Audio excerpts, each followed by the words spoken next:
So if someone is not here, they can catch up. Well, now going to some more formal stuff. The connection between this electrical voltage and delta G over reaction. If it's a whole voltage, then one could say that it's the cell voltage. Cell means that it's both a positive pole and a negative pole, which is what you need in reality. Otherwise, you can't measure something. You can't measure one electric potential, but you can measure only a difference in electric potentials. But I mean, that is maybe a philosophical difference. If we look at some, now let's see, how do we do this? Share? Nej, det gick inte. And try again. Share. Now we have the whiteboard. So if we take two different reactions, for example, the zinc 2 plus that is reduced by electrons to zinc metal. And from the table that we looked at previously, the E naught was minus 0.76 volts. And then we also had these copper ions that are reduced to copper metal. That is a possibility, at least. And the E naught was 0.34 volts. If we calculate the delta G naught from this equals minus NFE. N is the number of electrons, and in this case, in both of these cases, it's 2. So then F is the Faraday constant. It's 96,485 Coulomb per mole. It's the charge of 1 mole of electron. The electric charge. Electric charge is a very strange concept, perhaps, but yeah, this is SI units. So using this value when you measure the delta G in joules and this E in volt and N in number of amount of electrons, will produce the correct results, at least. So minus 2 times 96,400, it's approximately 100,000. Minus 2 times this one would produce something like 150,000 joules, or 150 kilojoules. And the corresponding thing with the copper is minus 2 times F times E. That is, then it will be negative, yes. Say it's 70 kilojoules or something like that. And now one need to understand here that for a reaction to be spontaneous, it need to have delta G less than 0, and well, a reaction at standard state to be spontaneous, then delta G naught should also be less than 0. So we can say that of these two reactions, this one is the most spontaneous. It's the most negative of these two. The other one is not so negative, it's actually positive. But being positive is also, if you would have compared to positive reactions, then one of them would have been the least positive, at least. So, and you could perhaps say that that one would have been closest to being negative.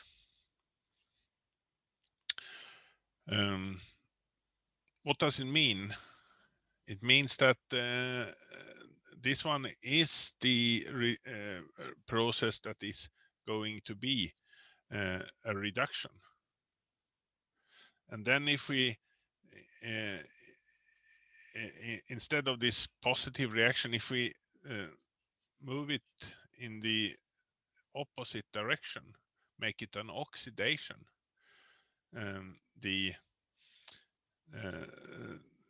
so we say that it's the cell is reaction 2, and then minus reaction 1. Or this is equal to having reaction 2 plus reaction 1, but with a negative sign on. And this fits also, of course, with our ideas that if one of the reactions consume electrons, then the other one should produce electrons. And also, we see that both of them can't be reductions, of course, but we select the most spontaneous one to actually be the reduction, and the other one to be an oxidation.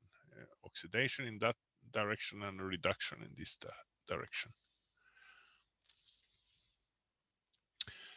Perhaps simpler is to use this diagram view.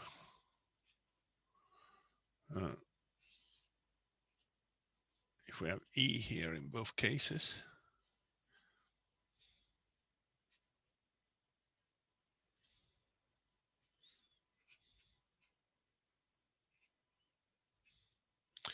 If we're copper metal and zinc metal, then we can say that of these two, it's easiest for copper ions to be reduced because it requires the least amount of electron activity in the environment. And where do these electrons come from? It comes from an oxidation of zinc metal to zinc ions. We can compare these two. If we start with copper ions and zinc metal, do we have any reason to believe that there should be a reaction? Yes, actually, because this one is stable at low electron activities, that is electron poor environment, and this one is stable at high electron activities, that is electron rich environment. And an environment can't be poor and rich or lower activity and high activity simultaneously. That is completely out of the question. Because the environment do have some kind of average electron activity, and this is the average is represented in this case by copper metal and zinc ions. They can coexist because they can coexist at the same electron. They can exist at the same electron activity.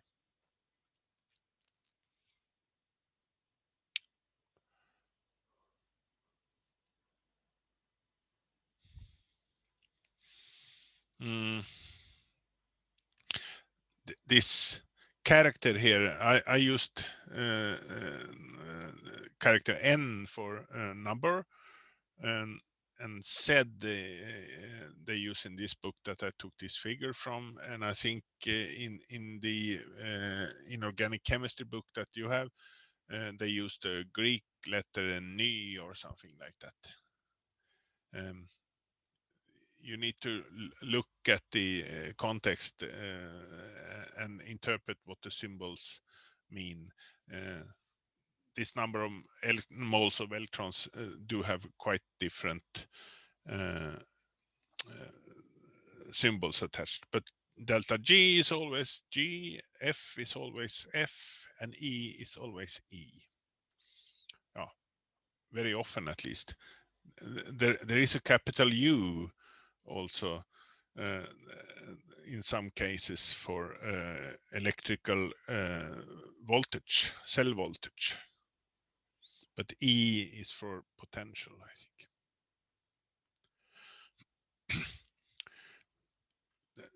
There is some kind of trend in these standard potentials. Perhaps we can find some kind of reason for that trend. Now let's see. Here we have free not what are you alkali metals. They are easy to there are some thermodynamic, they are easy to sublime, to evaporate, while this silver here is a noble metal, less easy to stronger bonds in between the atoms. Ionization, going to lithium plus and sodium plus and cesium plus and silver plus. There also silver is less easy to ionize than the alkali metals. So if we start with a metal, like metal solidus, here we have a metal gas after sublimation.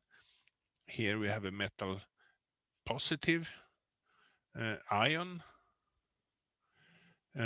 Here we have a metal in aqueous environment. So that is, those are quite similar actually, the enthalpy of hydration. But the difference is perhaps that the stronger bonds in noble metals, in the noble metal here, and it's less easy to ionize. The ionization is probably most important.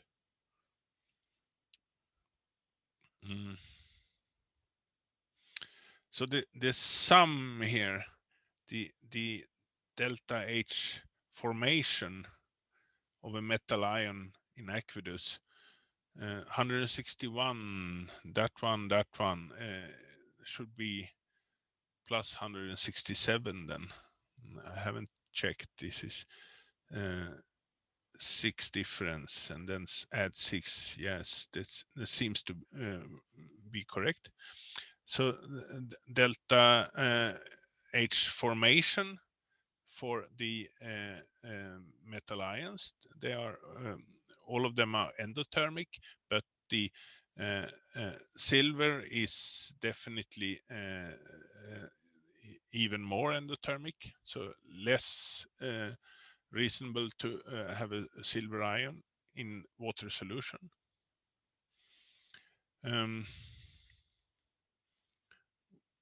The reaction, I don't know how do they get these values. One should have a look in the it's probably related to hydrogen gas also, hydrogen and hydrogen gas. I mean, this is only concerning the metal ion. But then in order to get this electron potential, you need to compare it to the hydrogen gas electrode, and then you have a reaction. and we come to some delta G of the reduction of this one and the oxidation of hydrogen gas. This is positive, positive, positive, but this is negative. So definitely there is a tendency here where these non-noble metal are easily uh, um, oxidized, but less, not at all easy to reduce. I suppose that the metal plus electrons to metal, and then we need to produce the electron somehow by the hydrogen gas electrode. That's why they mention this formation energy of the hydrogen plus delta H. H is essentially measuring the strength of bonds formed. So one can see that the reduction potentials for non-noble metals are very low, and the reduction potential for noble metals are much higher. This is illustrated here in this table. For example, where do we have silver? We don't have silver in this table. We have silver chloride, silver plus to silver metal. That is nearly as same as silver ions to silver metal, but it is attached to chloride ions also. But you can claim that something that has a high reduction potential is a strong oxidizer, and fluorine and permanganate permanganate is perhaps easily accessible at the lab. It's a very strong oxidizing agent. It consumes electrons very easily and produces a reduced species. But in order to indicate this, we see this positive reduction potential. Positive reduction potential means a negative delta G part. Negative delta G means spontaneous reaction. On the other hand, taking zinc ions, for example, and reducing them to zinc metal is not at all a spontaneous reaction. So here are weak oxidizing agents. The use of zinc ions as an oxidizing agent is totally useless. I mean, you won't oxidize a lot with zinc ions. On the other hand, the strong oxidizing agent is connected to, or the weak oxidizing agent is connected to the fact that zinc metal is a strong reducing agent. It is easy to oxidize zinc metal. And here up in the top here, you can also say that the strong oxidizing agents, they are connected to weak reducing agents. Fluoride ions is out of the question that they should be oxidized to fluorine gas. That has never happened spontaneously, at least. And unless you try to produce this fluorine gas electrolytically, you will not be able to have it. Beware, by the way, stay out of fluorine gas unless you have prepared very efficient protection, so to say. This is only a few laboratories in the world that are using this fluorine gas, more or less, um, as a standard reagent. It's extremely strong oxidizing agent. Sorry.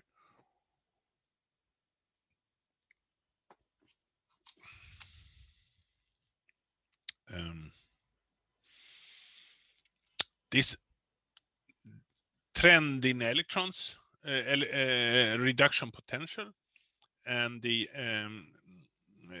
among different elements, that could also be connected to concentration of the individual components. Say that you have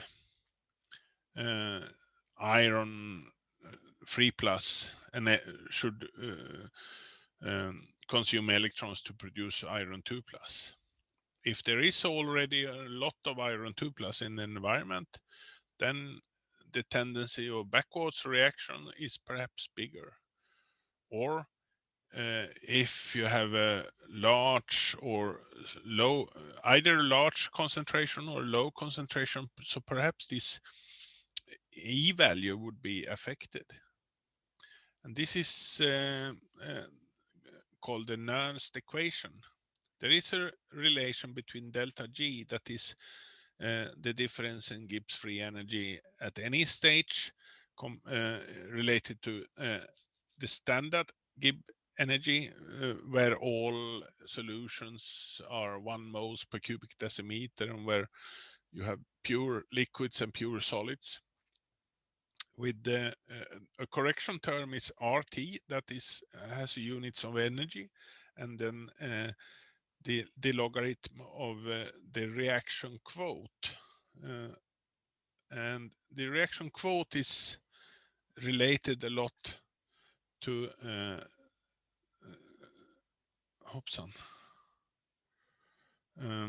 sorry. The reaction quote is related to the product of the now let's see, how do we type this? The right hand side divided by the product of the left hand side. This is very similar to the equilibrium constant, the expression at least, but it is not the equilibrium constant. It is the quote of the right hand, the left hand in any circumstance. It doesn't need to be equilibrium. It can of course be equilibrium, but then we when we can take that also. When we have equilibrium, what is delta G? Then it's 0, and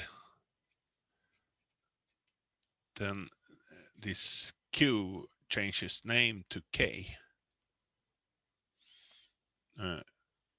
Instead of having this formula, we can just reformulate it a little bit. We move that one to the other side,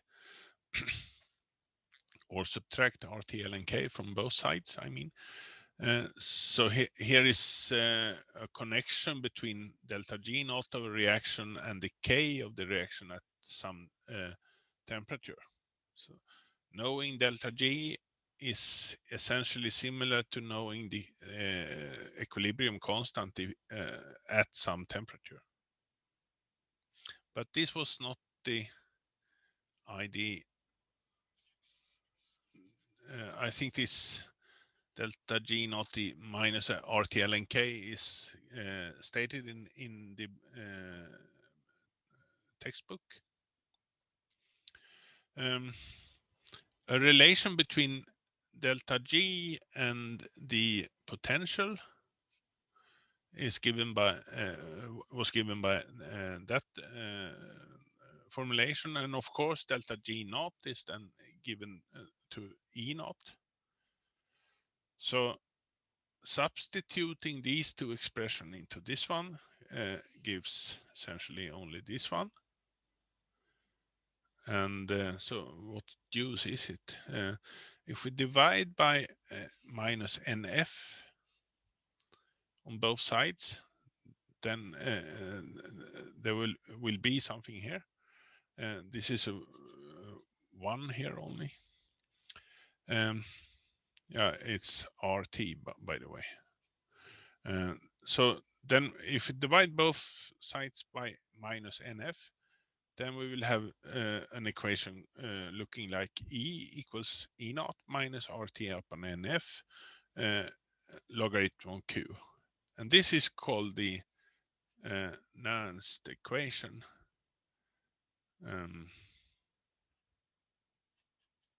After Walter Nernst, I think his name was, living in the 1900 or something, end of 1800.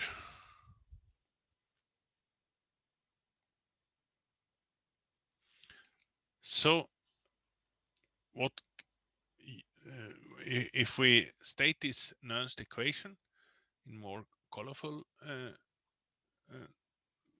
view? We have the E here. It says cell, but you can use it also on half cells if you like.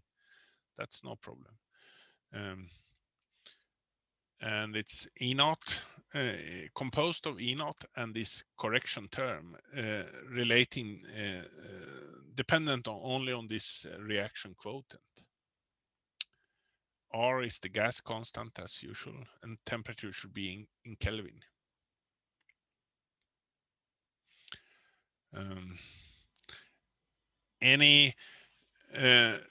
This is a typical half cell, copper ions and electrons reducing to copper metal. So the actual reduction potential is mostly dependent on the fact that it is copper and copper metal, copper ions and copper metal. But here I draw 4 different diagrams for 4 different concentrations of copper ions. So you see that there is a small shift to the left here. And perhaps one can realize that if you have, let's see. So if this one decreases in order to uphold this equilibrium, then this one must increase.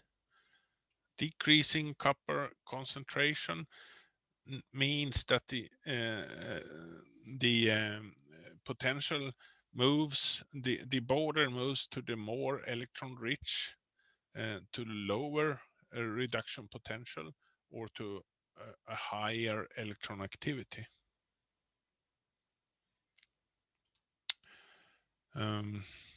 But as I said, the most important is, of course, the actual element difference. Copper and copper ions determines first the E, and then via the Nernst equation there is a small correction.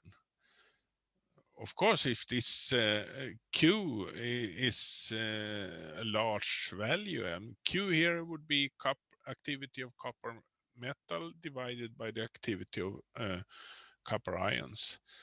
So if you have several orders of magnitude, then you can affect the potential a lot, but not otherwise. Sorry, here Athena disconnect us.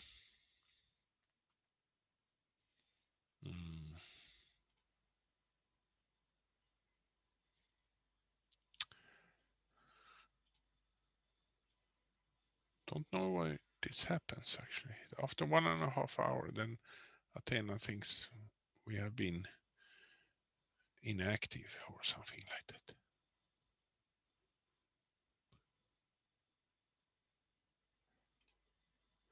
So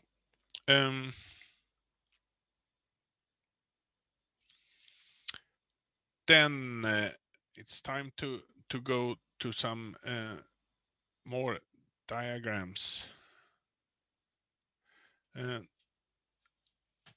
Water environment, aqueous environment, is quite important for many reactions that we deal with. For example, if we have water, here is a diagram of pH in that direction and E in that direction. What is this box actually meaning? Well, what is connected to water? For example, it is oxygen gas that forms water. We can see now. Let's see if we should balance this reaction. There should be electrons and there should be hydrogen ions. That should be enough. Now let's see. We balance 2 oxygens, then we should have 2 waters. 2 waters that makes 4 in total of H plus. 4 H plus. Now all atoms are balanced except the electrons. So adding 4 electrons will create a balanced equation for oxygen, the reduction of oxygen to water. And this is described by this line here. So above this line, oxygen gas is stable, but below this line, the stable form of oxygen is water. So adding more and more electrons, either if you would have an electron poor environment, then oxygen gas would be stable, but with an as soon as you have some electrons, that is a low reduction potential. We had high electron activity and low electron activity. In order for oxygen gas to be stable, there has to be a low access to electrons. But as soon as the electron activity is slightly increased, then oxygen steals electrons from the environment and forms water. The other line, the other element connected to water is hydrogen. So if you would have hydrogen plus,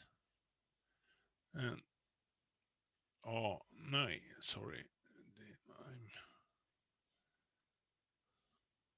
hydrogen AQ, and add electrons, and then you would produce half a hydrogen gas.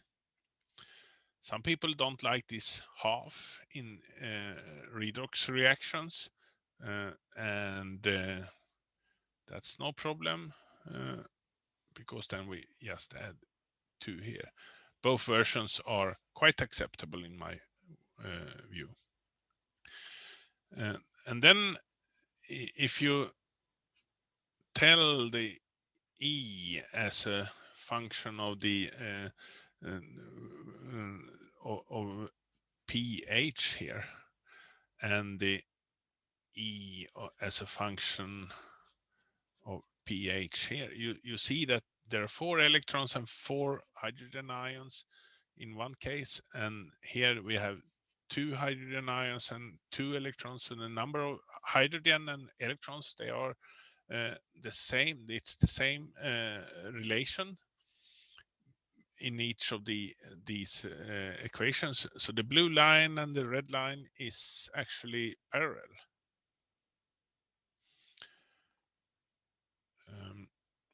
And then we have a limit here in around pH 0.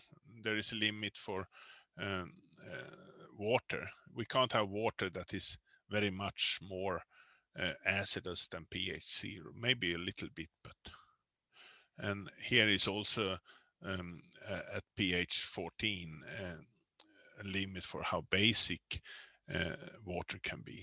So we call this the water box. If you should have some chemistry occurring in water solution, it need to be confined to this box in both pH perspective and redox perspective. If you go outside the box, it is acceptable. I mean, if you're maybe only here, a nitrate ion, or no, nitrate is also inside, but perchlorate ions, for example, they are they can't exist in the box, but they're not. Their existence area is close to the box, so in practice, you can have a perchlorate ion without in a water solution without risking that they should start to decompose. Maybe they decompose in the long run, and with some suitable catalyst, they will certainly decompose.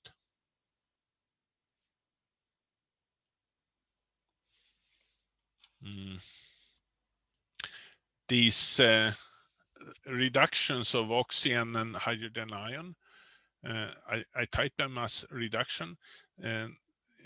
You can write them up in either acid or in a basic environment. In an acid environment means that you only have access to,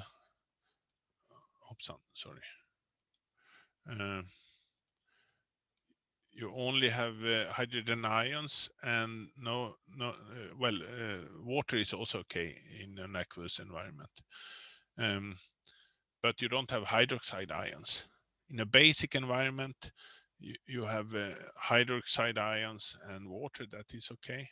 And hydroxide and water, that is okay. But from a chemical point of view, these two equations or these two reactions up here, they are equivalent to the ones down here. But the only difference is that we added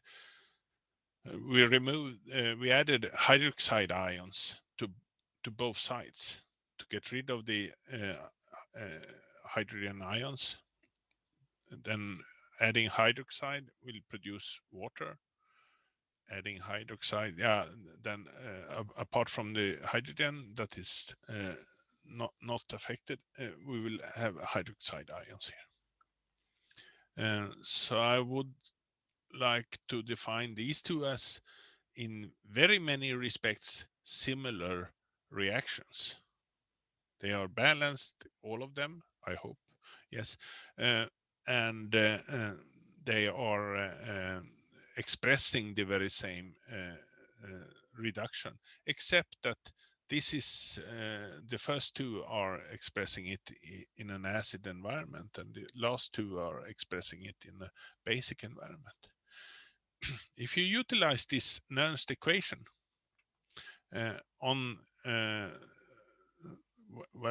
we can either use them on that one or on this one, but let's only take one of them. We take the acid environment. So the hydrogen line is the Nernst equation is given by this expression. Log here means the natural logarithm, because I think that was given in, where is Nernst here? The natural logarithm, yes. You can of course replace this by a 10 logarithm, but then it will introduce another factor here, maybe. Maybe I was using the factor equals, this is not this sorry, this is not correct. Then I regret. I should have added mm, the ln10 here also. But there, I can change this. No, it's not so easy to change. The end result is at least correct. So the hydrogen line is 0 minus 0.059 times pH, and this is 1.23. The oxygen line is same line but shifted upwards, like it was on the box here.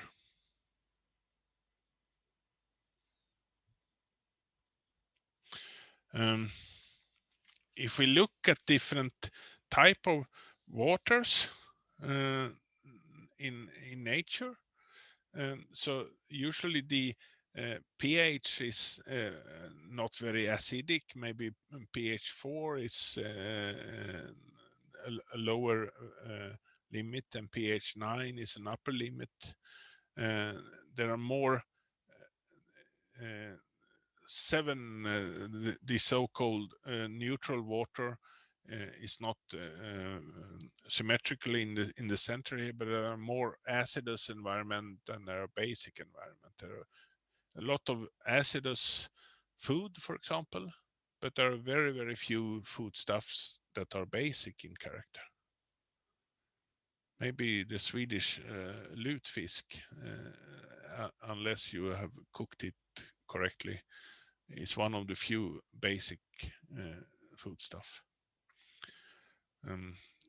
You don't need to try lutefisk for acid base and experience, but you can. Other type of natural waters are indicated by these figures. Everything that is containing a lot of organic compounds, they are far away from the oxygen line. But the surface water, and in lakes and streaming water and close to the surface of the ocean, or where you have oxygen production by algae and such things, then you can claim that those waters are close lying to the oxygen line because you have access to oxygen. At the bottom of the sea, it's not necessarily so that you have access to oxygen unless you have local production of oxygen by some plankton. But you will probably have access to organic debris and organic material that is consuming oxygen, producing so-called oxygen-free bottoms. At the bottom of the sea, it's not at all uncommon to find large areas which is more or less extent for oxygen. So hardly anything can live down there. And connected also to other features in relation to the nutritions, for example, bound in bottom sediments and such things.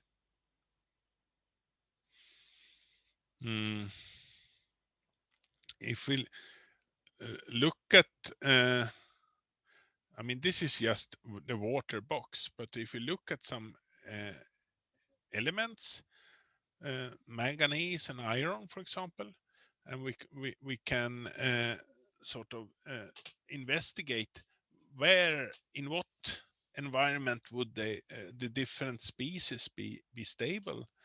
So then we have actually something that is called poor bear diagram.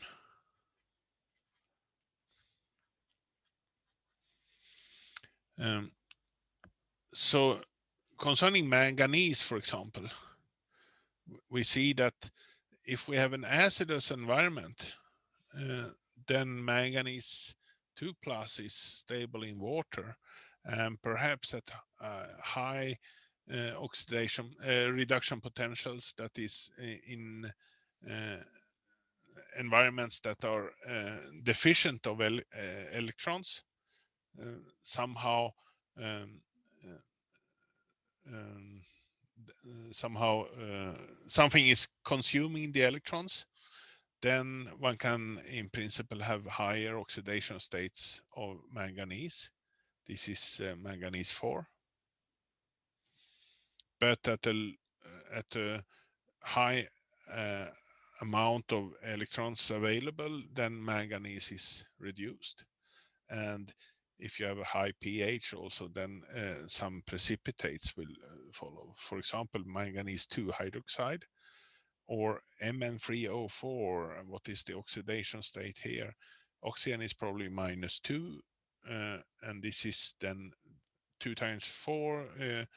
It's 8 minus in total, so 3, and this is 8 upon 3. This is either not an integer, or then it's 1, 2, and 2, 3, for example, in order to compensate for the 4 oxygens with the oxidation state of -2. I don't know if you think this discussion with the oxidation states, if it's difficult, you need to tell me. Otherwise, well, you see that from 4 down to 3 and down to 2, that is quite easy. The only difficulty is perhaps this one, in between 2 and 3. Iron, on the other hand, is simpler. Iron 2 plus is stable at where you have access to electrons. Iron 3 plus, you need to have a quite low electron activity in the environment. And if you have high pH, the hydroxide falls out. Note here that the iron 2 hydroxide starts to fall out here approximately, while the iron 3 hydroxide starts to fall out here. So even at pH 3 or something like that, there is a risk to get a precipitate of iron 3 hydroxide. While at if you stay with this iron 2, you would need to increase the pH to 9 or something like that in order to get a precipitate of iron 2 hydroxide. Here in this diagram, this is from the book. They haven't indicated the iron metal, and that is approximately here. So iron metal is not a noble metal, but quite non-noble, but it's close to the water box at least. You can, if you put a piece of iron down into water, especially in neutral water, it doesn't react very fast. If you put a piece of iron metal in boiled water without that is without any oxygen present in the water, it will stay actually shiny and blank for a very long time. But with oxygen present, iron is oxidized, and then first to 2 plus and then to 3 plus, and very often the result is rust, this brown material. But that is dependent on the access to oxygen. Oxygen is, however, everywhere available, at least close to surface. Only in interior of of the Earth crust and deep in the sea, we can get rid of oxygen. Or we, if we want to protect a piece of iron from oxygen, we can paint it. There are other ways also to cover it with zinc and let the zinc be oxidized instead of the iron, but or to keep it dry also.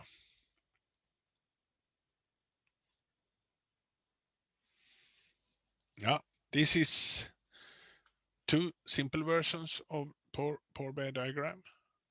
They are far from complete, but I took them from the book. Here are two diagrams that I drawn with Medusa, and that is one of the advantages with with Medusa, that you can quite easily draw pore bear diagrams, and that is perhaps of interest. You know that there are, now let's see, I need to check my time. 10:59, only a few minutes more. Sorry, only a few minutes, I say, and then I struggle here.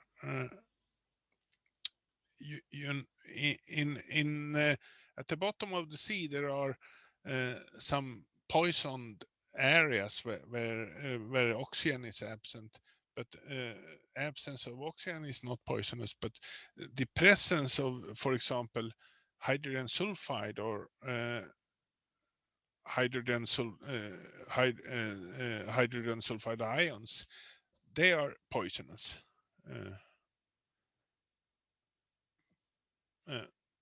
Very poisonous. So inhaling them, if you're a fish, for example, in the sea, and if you would have some access to hydrogen sulfides or hydrogen sulfide ions, then I assure you that that fish dies immediately. This is a strong poison, as approximately as hydrogen cyanide. Where do they come from? In the sea, there is a lot of sulfate ions, maybe not 10 millimoles, but 1 millimoles at least. So why is sulfate ion possibly reduced to hydrogen sulfide or these hydrogen sulfide ions? Question. From where comes the electrons? The sulfur 6+ here is quite stable in water. It's a large area in the water box here. And especially if you have oxygen available in the surface water, you won't find any hydrogen sulfide. So the oxygen gas in the atmosphere protects the fishes and living stuff in the surface water, but not at the bottom of the sea. What happens? Yeah, we need another pore bear diagram also. Carbon. Carbon is present as either carbonic acid or hydrogen carbonate or carbonate ions in water. But they can coexist with sulfate ions because they occupy the same area of the water box. So that shouldn't be a problem. So what is a problem? The problem is actually the organic carbon. And if you have access to organic carbon, this is approximately an electron source, because it will create a reducing environment. It will create an environment with a high electron activity.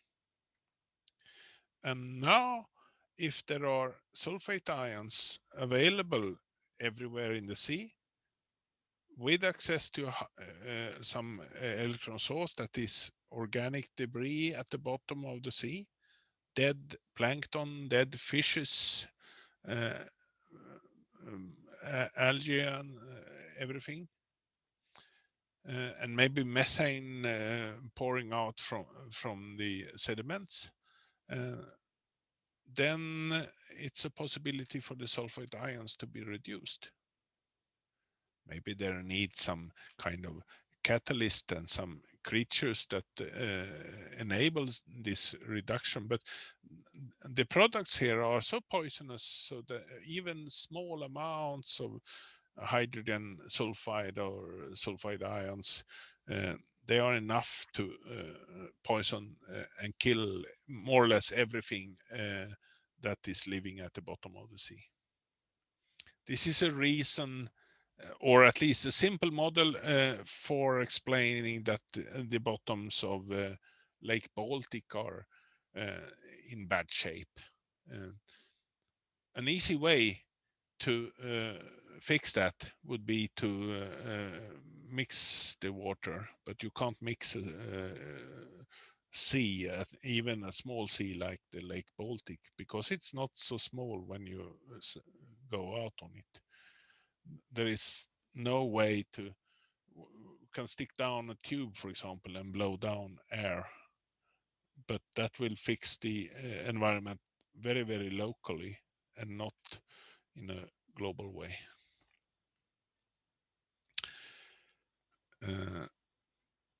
Yeah, now I think we should have 5 minutes again. Yep. Yeah, okay. Move your legs or the whole body maybe. Jump around, grab some coffee or tea or something like that, and then we'll be back for some more Nernst equation and some more diagrams. See you.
Hello, are you there?